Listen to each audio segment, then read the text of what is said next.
I think I remember my last two dreams best. And one of them, I remember part of it because it was like several of us, and we seemed like we're older kids, are going out and playing in a swimming pool when nobody's watching. This girl I know and we tend to be doing these really high acrobatics, almost like off first or second stories or something, into the swimming pool, kind of learning how to jump down from great heights or swoon down from great heights, float down from great heights. It's like we can do some unusual things and go into the water, but we only do them maybe when we're around, when the kids are around or one or two of us around. I just remember that we were doing these unusual things around the water, and so the water was important to us, but then it's like I'm going to have to move neighborhoods. But you're only doing those things when no one was watching you? Well, maybe just when the other kids were around, not when adults or anybody else was around. But there's an effect that is happening inside oneself that has qualities and characteristics and mannerisms in terms of its dexterity and what it's about and what it can do. That isn't something that is done collectively.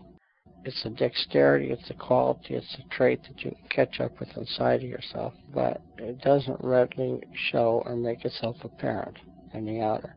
In other words, this is kind of an inner into outer thing, or something that exists from being able to hold a space inside of oneself. And the dreaming is about this space, this interval, qualities and characteristics of what becomes possible when one is able to stay and come from this interval of where the inner turns to the outer.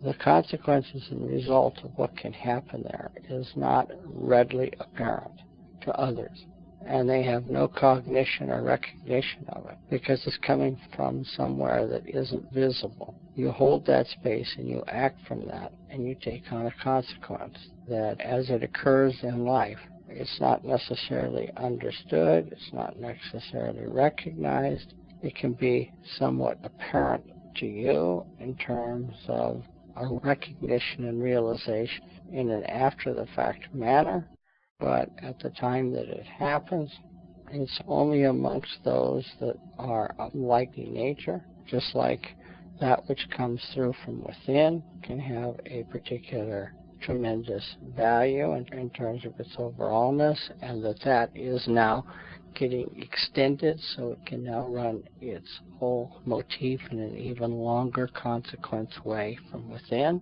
However, when it's turned over to that which is in the outer, the effect gets blurred way down to something that's pretty minuscule in terms of effect and importance, in terms of changing or doing anything of any real consequence, but the whole nighttime effect of the other that goes beyond what you can put your finger on in terms of understanding is likened to how the inner is able to function compared to how the outer is able to function in its much reduced capacity.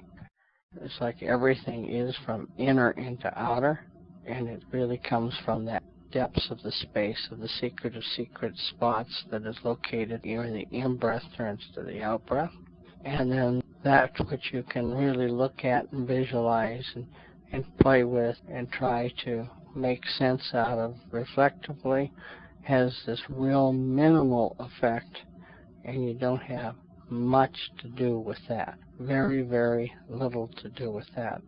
And I think the dream shifts, and it feels like I have to go with my family. They moved to another city. Now, this city's on the water. So instead of just a swimming pool, now I'm going to be moving to a place on the shore of what seems like a pretty big body of water. I go to play with the other kids there, and there's this wonderful water to dive into and play in. But they also have deep underwater sunken houses. One of the games that kind of almost like an initiation they play is that maybe you're supposed to swim into some of those houses and even go see what's at the bottom of the stairway and stuff. But I feel like I'm probably going to be too claustrophobic or chicken to do that. So when you take and you're going out and you're playing with the other kids, there's not much meaning, there's not much interest, other than probing the depths of yourself, which is like going to who you are as a house underwater. That's kind of like the effect that you sort out in terms of how you are in the outer. And if you sort that out in the outer, that can slingshot you to catching up with who you are on the inner. And who you are on the outer is just a reflective thing. It's not who you are on the inner. But by going to the depths inside of yourself, you're able to pull down the recognition of where it really is as it's streaming in from the inner. Then it feels like I've moved into a house with the dad in my dreams because I'm a younger person. And I discover this house is haunted, and it's haunted by a woman who sings. Sometimes if I peek around the corner, I can see her floating up in the air, and she's like an opera singer. There's other times when she comes around, and there's certain things she wants. It's almost like she wants me to dress a little more femininely. When I go out to the department store, I find myself looking at this shelf of different kinds of bedroom slippers, which are all kind of feminine and different colors. But it's a sale table, so I'm having trouble finding some I really like. I'm wondering which ones, even she would approve of. And there's several scenes in the house where I kind of peek around a corner or I find certain things happening just because there is a ghost. And she likes to sing, and she's kind of feminine, and it's kind of interesting for me. Showing you have this connection on an inner level. What pulls this out is the recognition that, as the teacher would describe, he can feel or get a sense of something. He does this through the heart as a quality where the heart resonates a breakthrough. It's like a tap on the head or something, so he's able to see and help recognize and come from a knowingness inside of himself that way. And that incorporates a type of listening center. Well, what that means to you is you have kind of an access to some sense that you have inside of yourself that's of a sensitivity nature. In other words, it's not just that which goes on in the dense outer. And so the closest that you can come to realizing that is that you can let go of a certain self-image that you might have by being able to access this quality that you can feel as a sense inside of yourself. And when you do that, it supports pulling you together in terms of the inner connection. It knows how you are able to become and be more feminine in your nature. And actually, being more feminine in one's nature is to actually be able to touch the beauty that lies within, that sparkles within, which is the spirit energy that is trapped within matter.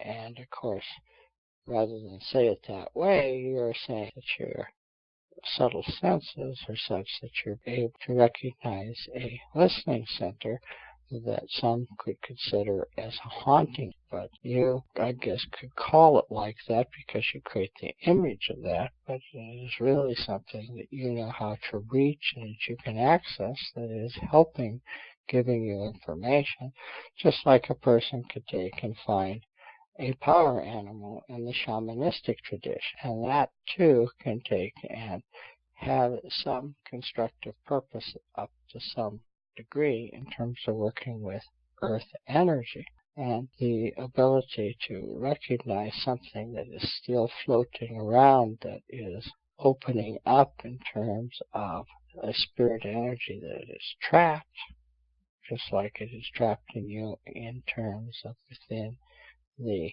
matter of your being, and has within it an understanding and a sight that takes in what it is that you can have access to if you allow yourself, or if something about your nature is such that you can come to pick this up.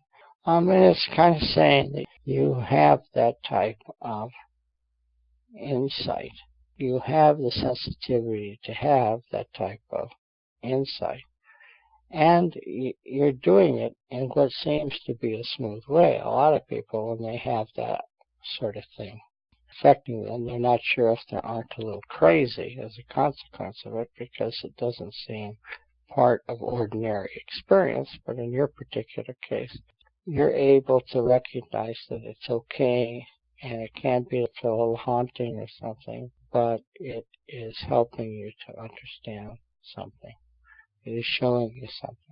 And another thing that can influence something like that is pondering the effect of archetypal influence upon one's nature And I guess you could say that this is akin to something like that, and that the archetypal influences can either completely distort and control you, or they can become something that causes you to have a recognition in a subtler way.